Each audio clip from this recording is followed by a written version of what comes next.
인조 임금 시절이었습니다. 경기도 어느 작은 마을에 대장장이 이강이 살고 있었지요. 이강은 대장간 주인 밑에서 일하는 말단 장인이었습니다. 아침부터 밤까지 쟁기와 낫, 호미만 두드리며 하루를 보냈습니다. 망치 소리가 땅땅땅 대장간 안을 메우고 있었습니다. 이강, 오늘 안에 쟁기 한 개는 마무리해라. 농사철이 코앞이야. 예, 알겠사옵니다. 품삯은 적고 살림은 늘 빠듯했지만 이강은 입는 것과 먹는 것을 줄여가며 2해 동안 은 5냥을 모았습니다. 언젠가 자기 대장간을 차릴 날을 조용히 마음속에 그려온 것이지요. 해가 지고 일이 끝나면 이강은 허름한 새방으로 돌아왔습니다. 그곳에는 늘 먼저 와 있는 사람이 있었지요. 오라버니, 오늘도 많이 힘드셨지요? 연희야, 왔구나. 연희는 이웃집 처녀로 어릴 적엔 남매처럼 지내던 사이였습니다. 10년 전 혼약까지 맺었으나 가난이 발목을 잡아 올리는 번번이 미뤄지고 있었지요. 오라버니, 이렇게까지 고생하시니 소녀 마음이 편치 않사옵니다. 걱정 마라. 조금만 더 힘내면 우리 혼례도 곧 올릴 수 있을 테니. 그날 밤 이강은 지쳐 잠들었습니다. 그리고 기이한 꿈을 꾸었지요. 넓은 대장간, 붉은 불길, 그 앞에 흰 수염의 노인이 서 있었습니다. 이강아, 내가 여기까지 왔구나. 누구시옵니까? 나는 내 증조부다. 오래전부터 너를 지켜보고 있었느니라. 노인은 검을 벼리는 비법을 하나하나 보여주었습니다. 불의 온도, 망치의 리듬, 달빛 아래에서 하는 담금질, 그리고 달천에서 나는 강철의 쓰임까지. 명검은 기술로만 이루어지지 않는다. 정성, 자유로운 마음, 그리고 너를 지켜보는 이의 믿음이 더해져야 한다. 내일 좋은 강철을 구할 기회가 올 것이니라. 말이 끝나자 꿈은 비처럼 사라졌습니다. 다음 날 아침 마을 어귀에서 낮게 울리는 외침이 들려왔습니다. 좋은 강철이요. 달천에서 갓 올라온 강철이요. 울산 달천철장은 예로부터 좋은 강철이 나는 것으로 이름났지요. 쇠를 찾는 장인들이라면 누구나 달천의 강철을 먼저 찾았지요. 이강은 그 소리를 듣자마자 망치질을 멈추고 밖으로 내달렸습니다. 그 강철 잠시 보아도 되겠사옵니까? 허허, 마음껏 보시오. 이강이 강철을 손에 쥔 순간 어제 꿈에서 본 빛과 감각이 손끝을 타고 스며드는 듯 했습니다. 이 강철은 얼마이옵니까? 은 5냥이요. 2해 동안 애써 모아온 전 재산이었습니다. 잠시 주먹이 떨렸지만 곧 10년을 기다려준 연희와의 혼례가 떠올랐습니다. 제 손으로 별인검 하나만 제대로 세상에 내보일 수 있다면 비로소 혼례를 올릴 수 있으리라 믿었지요. 사겠사옵니다. 좋은 검을 만드시게. 강철도 인연도 때가 맞아야 빛을 내지요. 그렇게 이강은 운명처럼 달천철장의 강철을 손에 넣었습니다. 이날부터 그의 삶은 조금씩 바뀌기 시작했지요. 그날부터 이강은 나디를 조금씩 남기기 시작했습니다. 주인에게는 오늘 안에 마무리하겠습니다. 하고 말한 뒤 밤까지 대장간에 홀로 남는 일이 잦아졌지요. 겉으로 보기엔 농기구의 성형과 날 세우기를 하는 듯 보였지만 불길 속에서는 이미 다른 강철이 천천히 색을 올리고 있었습니다. 주인이 돌아간 뒤에야 이강은 조심스레 불을 더 키우고 집게로 붉게 달아오른 강철을 끌어냈습니다. 망치 소리가 밤을 갈랐습니다. 땅땅땅. 마을 사람들 귀에는 늦게까지 남아 일하는 성실한 장인의 소리로만 들렸지만 이강의 손끝은 농기구가 아닌 검에 형상을 새기고 있었지요. 강철이 불을 먹으며 내뿜는 붉은 숨결이 대장간 안을 깊게 물들이고 이강의 눈빛은 매일 밤 조금씩 더 단단해졌습니다. 이 검만 완성하면 연희와의 혼례도 멀지 않다. 그 믿음이 이강을 버티게 했지요. 밤이 깊어질수록 꿈속에서 보았던 감각이 조금씩 손끝에 되살아났습니다. 불의 온도와 쇠결이 살아나는 순간 쇠가 숨쉬는 그 찰나까지 이강은 몸으로 기억해내고 있었습니다. 그렇게 며칠이 흐르자 강철은 점차 나를 갖추기 시작했습니다. 한 달이 흐른 어느 저녁 대장간 불빛이 잦아들 무렵 연희가 조심스레 새방 앞에 다다랐습니다.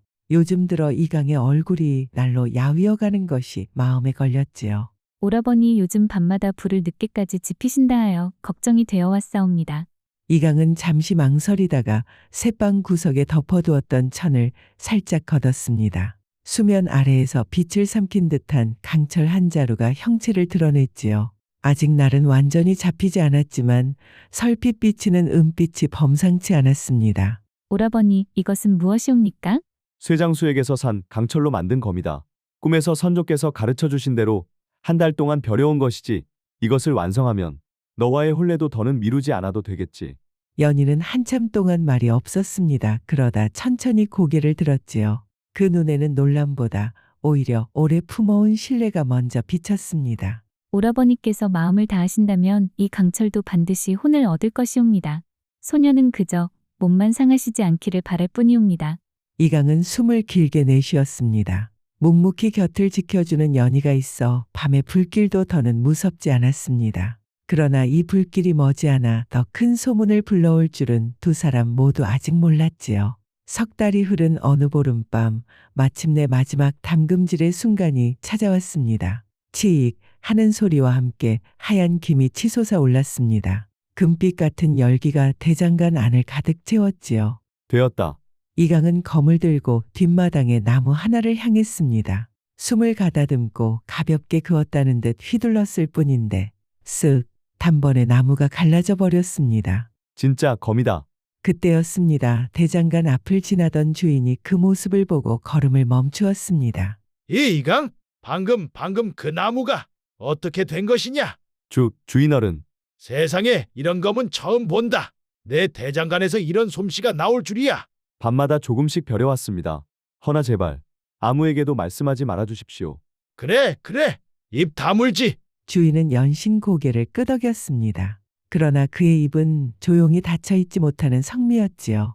그날 밤 주막에서 술이 돌자 그의 입술도 함께 풀려버렸습니다. 우리 대장간 이강이 말이야 검 하나를 만들었는데 나무가 그냥 쪽 하고 갈라지더군. 명검이라도 만든 것이요. 명검이지. 명검 내 눈으로 봤다니까. 소문은 바람처럼 퍼져나갔습니다. 이강이 완성한 검의 이야기는 주막에서 한번 새어나가자 삽시간에 마을 구석구석을 훑고 퍼졌습니다. 그 소리는 바람을 타고 들녘을 넘어 마침내 홍판서의 귀에까지 닿았지요. 홍판서는 평소부터 세금 문제로 백성을 못살게 굴던 인물이었습니다. 조정에서 내려온 강철을 빼돌리고 부족한 만큼 백성에게 노역을 더 씌우는 일도 서슴지 않았지요. 그런 터라 나무를 가른 검이라는 말은 그의 탐욕을 건드리기에 충분했습니다. 다음 날 홍판서는 하인들을 거느리고 대장간으로 들이닥쳤습니다. 대장간이 흔들릴 만큼 발소리가 우렁찼습니다. 내가 이강이냐? 사람들이 입이 닳도록 말하길 내가 명검을 만들었다 하더구나. 그 검을 보여다오. 이강은 잠시 머뭇거렸지만 관직자의 눈앞에 숨길 방도는 없었습니다. 그는 정성으로 벼린 검을 두 손으로 내밀었습니다. 홍판서는 검을 몇 번 휘둘러 보더니 입꼬리를 비틀며 탐욕 어린 눈빛을 드러냈습니다. 이 검이 참으로 명검인지는 내가 직접 확실히 시험해 보아야겠다. 검은 우선 내가 가져가겠다. 나으리. 그것은 소인이 2해 동안 모은 전부로 벼려낸 것이옵니다. 부디. 돌려주마. 내가 검사를 마치고 나면 말이다. 하인들이 검을 거칠게 들고 가는 모습을 이강은 바라볼 뿐이었습니다. 가슴 한편이 서늘하게 비어가는 듯했지요. 그날 밤 홍판서는 양반들을 불러 모아 술자리를 베풀었습니다. 그들이 보는 앞에서 그는 검을 높이 들고 자랑하기 시작했지요. 보시오. 이것이 바로 천하제일의 검이요. 무엇이든 단숨에 베어내지. 정녕 그렇게 뛰어난 검이요. 하지만 이강은 이미 경고한 바 있었습니다. 사람의 살과 나무는 벨 수 있으나 돌을 치면 검이 상한다는 말이었지요. 그 말은 홍판서의 귀에 닿지도 않았던 모양입니다. 저 바위 보이느냐? 이 정도 바위야 단숨에 쩍 갈라질 것이다. 잘 보아라. 에잇! 쾅 하는 소리와 함께 챙그랑 금속 부서지는 소리가 뒤따랐습니다. 날카로운 파편이 바닥에 나뒹굴었습니다. 검은 두 동강 나 있었고 홍판서의 얼굴은 붉게 달아올랐습니다. 이것이 명검이라더니. 판서 나으리 허풍이 지나치셨소. 양반들은 비웃음을 남기고 하나둘 돌아섰습니다. 홍판서는 수치와 분노로 온몸을 떨었습니다. 이강, 그 천한 놈이 나를 우롱한 것이야. 당장 잡아와라. 그놈 손으로 다시 검을 만들게 하겠다. 그날 저녁 이강은 하인들 손에 이끌려 다시 대장간에 갇혔습니다. 문은 밖에서 잠겼고 꺼지지 않는 불빛만이 그를 비추고 있었습니다. 이강이 갇힌 뒤로 대장간에서는 쇠 두드리는 소리가 날로 약해져 갔습니다. 하루 한 끼로 줄어든 밥, 잠들 틈조차 주지 않는 불빛 속에서 그의 체력은 빠르게 쇠해갔지요. 보름째 되는 날 이강의 손에서 나온 것은 그저 흔한 검 한 자루였습니다. 강철이 숨을 먹고 살아날 틈이 없었으니 빛이 서지 않는 것은 당연한 일이었습니다. 이것이 명검이라 하였느냐? 첫 번째 검만도 못하지 않느냐? 밥을 더 줄여라. 홍 판서는 이미 도검 대회를 노리고 있었습니다. 검 한 자루라도 임금의 눈에 들면 자기 자리와 권세가 더 높아질 것이라 혼자 속셈을 굳히고 있었지요. 그러나 그 욕심이 깊어질수록 이강의 몸은 더 바닥으로 깎여갔습니다. 그 무렵 연희는 이강이 감금되었다는 말을 이웃에게서 전해 들었습니다. 마을 어귀에서 하인이 이강을 끌고 가는 모습을 누군가 봤다더군요. 연희의 얼굴은 단숨에 질려버렸습니다. 오라버니를 왜 데려간 것이옵니까? 어찌할 바를 몰라 빙빙 돌고 있던 연희에게 이웃 할머니가 조심스레 다가왔습니다. 아가, 산 너머에 박장인 어르신이 살고 있다. 궁에서 검을 다루던 명장이었지. 그분께 가보거라. 이런 일에 도움을 줄 사람은 그 어르신뿐이다.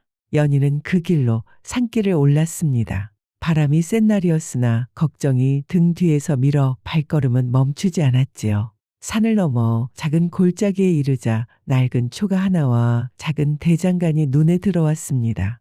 연희는 숨을 가다듬고 문을 두드렸습니다. 혹시 박장인 어르신 댁이 맞사옵니까? 어르신 부디 잠시만 이야기 들어주시옵소서. 문이 열리며 낯선 노인이 모습을 드러냈습니다. 낯선 얼굴이로구나. 무슨 일로 이 산까지 왔느냐? 이강 오라버니가 홍판서 대감에게 붙잡혀 검을 만들라 강요를 받고 있사옵니다. 달천에서 난 강철로 벼린 검을 홍판서 대감이 탐내어 빼앗아 갔고 이젠 굶기기까지 하고 있다 하옵니다. 박장인은 가만히 연희의 말을 다 듣고 나서 천천히 고개를 끄덕였습니다. 장인을 가두어 검을 만들게 했다면 그 죄가 작지 않다. 허나 직접 나설 길은 없지. 진실을 드러낼 자리부터 만들어야 한다. 박장인은 작은 종이에 날짜 한 줄을 적어 연희에게 건넸습니다. 보름 뒤 궁에서 도검 대회를 연다. 임금께서 새 어검을 뽑는 자리다. 온 고을에 장인과 관리가 모이니 홍판서 또한 빠지지 않으리라. 그 자리에서 진실을 밝히면 된다. 그럼 오라버니를 구할 수 있겠사옵니까? 그러려면 우선 오늘 밤 안으로 이강을 빼내야 한다. 감금된 손으로는 빛나는 검이 나올 수 없으니. 박장인은 작은 항아리를 가져와 술을 따라냈습니다. 이 술 한 사발이면 건장한 장정도 깊이 잠든다. 하인들에게 건네고 열쇠를 얻어 이강을 데리고 오너라. 나도 준비를 해두겠다. 연희는 고개를 깊이 숙였습니다. 길은 험했지만 이제 되돌아갈 수는 없었습니다. 그날 밤 연희는 박장인이 준 술병을 품고 대장간으로 향했습니다. 문 앞에는 하인 둘이 앉아 심심한 듯 서로 이야기를 나누고 있었습니다. 나으리들 밤새 지키시느라 고생이 크십니다. 이것으로 피곤함이나 달래시라 하여 막걸리 한 병 가져왔사옵니다. 응? 막걸리라. 오늘은 바람도 차고 마침 목도 마른데. 하인들은 경계도 있고 술을 받아들었습니다. 한 사발 또 한 사발 얼굴빛이 붉어지더니 이내 고개가 푹 떨어졌습니다. 고른 숨소리와 코 고는 소리가 대장간 앞에 퍼졌습니다. 연희는 주변을 살핀 뒤 하인의 허리춤에서 열쇠를 꺼냈습니다. 손끝이 떨렸지만 문을 열어야 했지요. 철컥 자물쇠가 풀리는 소리가 났습니다. 오라버니 들리십니까? 연희야, 연희가 맞느냐? 연희, 내가 어찌. 어서 나오세요. 이강은 기력을 다 쓴 몸이었지만 문틈으로 새어들어온 찬 공기를 맞자 조금 눈빛이 돌아왔습니다. 연희는 그의 팔을 붙잡고 어둠을 향해 곧장 걸었습니다. 뒤를 돌아볼 틈은 없었습니다. 두 사람은 산길을 넘어 박장인의 대장간에 닿았습니다. 숨이 턱까지 차올랐으나 멈출 수는 없었지요. 문이 열리자 박장인이 한 걸음 앞으로 다가왔습니다. 무사히 왔구나. 이제부터는 시간과의 싸움이다. 보름 안에 새 검을 펴려야 한다. 그대가 가진 솜씨를 다시 꺼내보아라. 이강은 고개를 천천히 들었습니다. 눈은 아직 흐리지만 불가에 선 장인의 눈빛이 조금씩 되살아나기 시작했습니다. 박장인의 작은 대장간에 불이 다시 살아났습니다. 이강은 며칠 만에 제대로 마주한 불길 앞에서 잠시 숨을 고르더니 천천히 집게를 들었습니다. 불빛은 약했고 몸에는 아직 기운이 없었으나 손끝만큼은 꿈에서 배운 리듬을 조용히 기억하고 있었습니다. 서두르지 마라. 새는 마음이 바로 서야 빛을 낸다. 이강은 고개를 끄덕이고 천천히 강철을 불에 넣었습니다. 어둠 속에서 붉은 빛이 서서히 번져나갔습니다. 연희는 대장간 한켠에서 물을 데우고 숯을 가져오며 말없이 이강 곁을 지켰습니다. 오라버니, 물이 옵니다. 고맙다. 내가 옆에 있어 마음이 흔들리지 않는다. 하루가 지나고 다음 날이 지나고 그 다음 해가 지고 뜰 동안 이강은 불 앞을 떠나지 않았습니다. 잠은 짧았고 땀은 식을 새가 없었지만 손끝은 점점 정확해졌지요. 불의 색이 오르고 망치의 소리가 다시 리듬을 찾았습니다. 땅땅땅 규칙적인 소리가 밤하늘로 퍼져나갔습니다. 보름째 되는 밤 하늘에 떠오른 달은 그 어느 때보다 차고 밝았습니다. 이강은 마지막 담금질을 위해 검을 물에 내리꽂았습니다. 지익 물결이 흩어지고 하얀 김이 피어오르며 새로운 검의 몸통이 서서히 드러났습니다. 그 빛은 억지로 만든 검의 탁한 색이 아니라 곱게 뻗은 듯한 맑은 은빛이었지요. 이제야 검이 제 숨결을 찾았다. 이강아, 이 검은 너의 손끝에서 다시 태어났다. 이강은 깊게 숨을 들이쉬며 검을 두 손으로 받쳐들었습니다. 그 눈빛은 감금의 공포도 홍판서의 욕심도 더 이상 흔들 수 없을 만큼 단단하게 굳어 있었습니다. 이제 남은 일은 하나, 궁으로 가 진짜와 가짜를 가리는 일뿐이었습니다. 보름 뒤 이른 아침, 궁궐 앞마당에는 장인들과 무인 관리들이 저마다 검을 들고 줄지어 서 있었습니다. 차가운 공기 속에 쇠 냄새와 긴장감이 감돌았습니다. 그 줄 끝에는 이강과 연희 그리고 박장인이 나란히 서 있었습니다. 반대편에서는 홍판서가 번들거리는 검집을 차고 의기양양하게 걸어 나왔습니다. 이강을 보는 순간에 눈빛이 날카롭게 바뀌었습니다. 감히 나를 피해 달아나 놓고도 이 자리까지 기어 나오다니. 이강은 그저 고개만 숙였습니다. 그 사이 박장인이 한 걸음 나서며 낮은 목소리로 말했습니다. 여기서는 말이 아닌 장인의 손끝이 진실을 보여줄 것이옵니다. 그때 멀리서 나팔 소리가 울려 퍼졌습니다. 임금이 뜰로 나오는 길이었지요.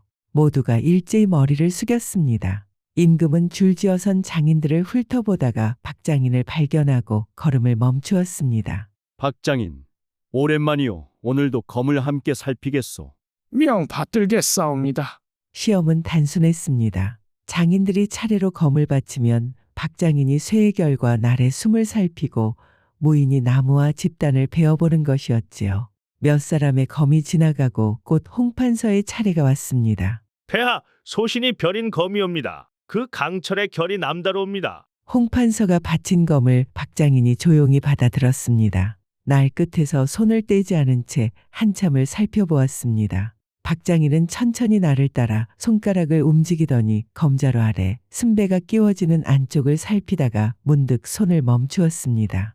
폐하, 이 검의 안쪽에 작은 표식이 새겨져 있사옵니다. 뜰에는 조용한 긴장감이 흘렀습니다. 장인이라면 누구나 자신이 벼린 검마다 남들이 보지 못할 자리에 조그만 표식을 남기지요. 박장인은 눈을 좁히고 한참이나 표식을 들여다보았습니다. 이 표식은 홍판서 나으리의 것이 아니옵니다. 뜰이 술렁였습니다. 오늘 이 자리에 나온 다른 장인의 표식이옵니다. 박장인은 검을 이리저리 돌려보며 더 자세히 살폈습니다. 그뿐만이 아니옵니다. 이 검은 억지로 벼려낸 흔적이 역력하옵니다. 쇠의 결이 막혀 있고 장인의 숨이 전혀 실리지 않았사옵니다.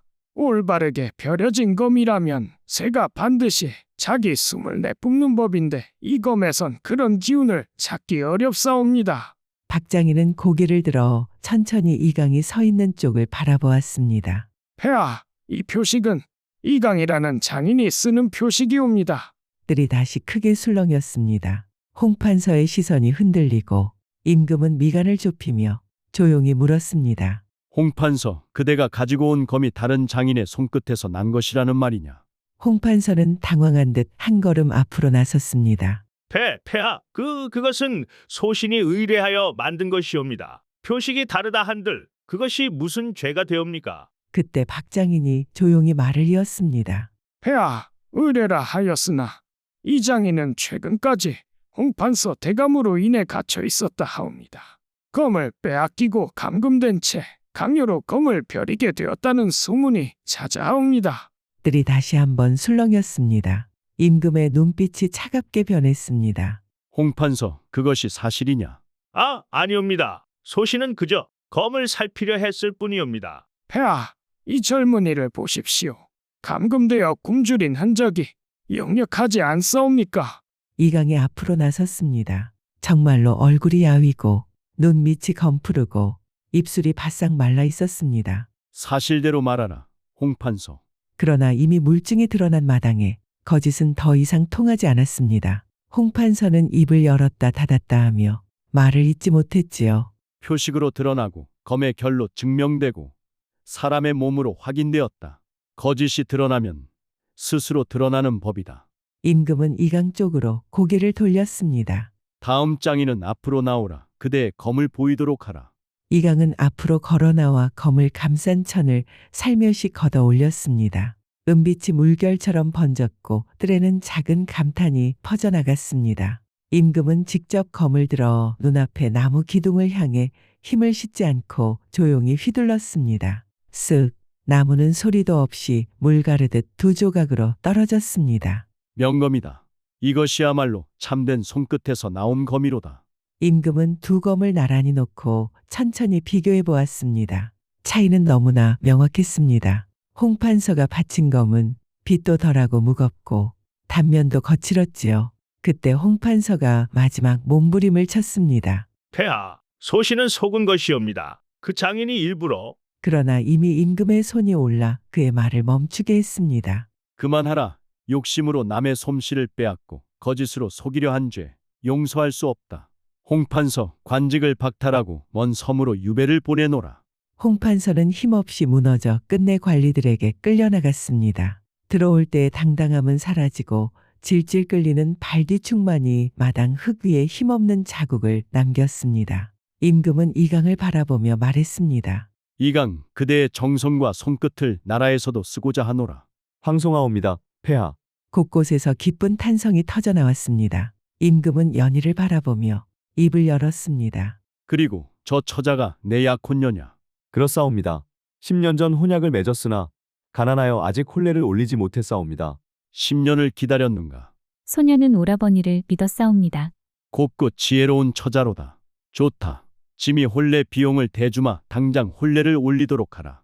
군중들은 두 사람을 축복했습니다. 그날 이후 이강의 이름은 온 한양에 퍼졌습니다. 억울함을 벗고 임금께 인정받은 장인이라는 소식은 며칠이 지나지 않아 마을에도 전해졌지요. 사람들은 고생이 헛되지 않았다. 정직한 손끝이 결국 이겼다. 하며 저마다 이강의 일을 입에 올렸습니다. 대장간 주인도 미안한 마음을 안고 이강을 찾아왔습니다. 이강아, 내가 술김에 떠벌린 것이 이런 일을 만들었구나. 정말 미안하다. 주인어른, 이미 지난 일이옵니다. 오히려 그 일이 없었다면 임금님 앞에 설 일도 없었을 것이옵니다. 이강은 담담히 말했지만 그 눈빛에는 무게에서 벗어난 가벼움이 서려 있었습니다. 한 달 뒤 드디어 이강과 연희의 혼례가 올려졌습니다. 임금께서 하사하신 혼례 비용으로 성대한 예식을 치렀지요. 10년을 기다린 끝에 두 사람은 비로소 하나가 되었습니다. 혼례상 앞에 마주 앉은 두 사람. 연희는 조용히 강이 손을 잡고 말했습니다. 이제는 마음 놓고 웃으셔도 되옵니다. 오라버니. 이강은 미소를 지으며 부드럽게 대답했습니다. 그동안 믿어줘서 고맙다, 연희야. 연희도 환하게 웃음을 지었습니다. 그 웃음에는 10년의 기다림이 조용히 녹아 있었지요. 세월이 흐르고 이강은 임금의 명을 받들어 궁중 도검장이 되었습니다. 박장인의 곁에서 후배 장인들을 이끌며 검을 벼리는 일에 평생을 바쳤지요. 그러면서 제자들에게 늘 이렇게 말했습니다. 검은 손으로만 만드는 것이 아니다. 마음으로 만드는 것이다. 곁에서 듣던 연희도 고개를 끄덕이며 덧붙였습니다. 사랑과 정성이 더해질 때 비로소 혼이 깃드는 것이지요. 그 말을 들은 제자들은 스승의 손끝뿐 아니라 그 마음까지 함께 배워갔습니다. 그날 궁궐에서 물 흐르듯 나무를 갈랐던 그 검은 사람들 사이에서 오래도록 전해졌습니다. 사람들은 그 검을 두고 이렇게 말하곤 했습니다. 진짜는 숨길 수 없고 가짜는 언젠가 드러난다. 그 뒤로 몇 해가 더 지나도 이강이 벼린 검은 군영에서도 무관들 사이에서도 빛을 잃지 않았습니다. 그리고 누군가가 이렇게 묻곤 했지요. 왜 저 검은 다른 검들과 다르오? 그러면 도검장들은 늘 같은 대답을 했습니다. 저 검은 쇠로 만든 것이 아니라 사람의 마음으로 만든 것이요. 그 말은 이강과 연희의 삶을 바라본 이들이 가장 자주 떠올린 말이기도 했습니다. 억울함도 가난도 감금도 그들의 마음을 꺾지 못했고 그 굽히지 않은 마음이 마침내 천하제일의 명검을 낳았다는 것을 사람들은 오래도록 기억했습니다. 여러분이라면 홍판서에게 붙잡힌 이강의 처지에서 어떤 선택을 하셨을까요? 댓글에 여러분의 생각을 남겨주세요. 끝까지 시청해 주셔서 감사합니다. 이 영상을 시청해 주신 모든 분들이 심야야담과 함께 항상 행복하셨으면 좋겠습니다. 구독과 좋아요, 알림 설정은 영상 제작에 큰 힘이 됩니다.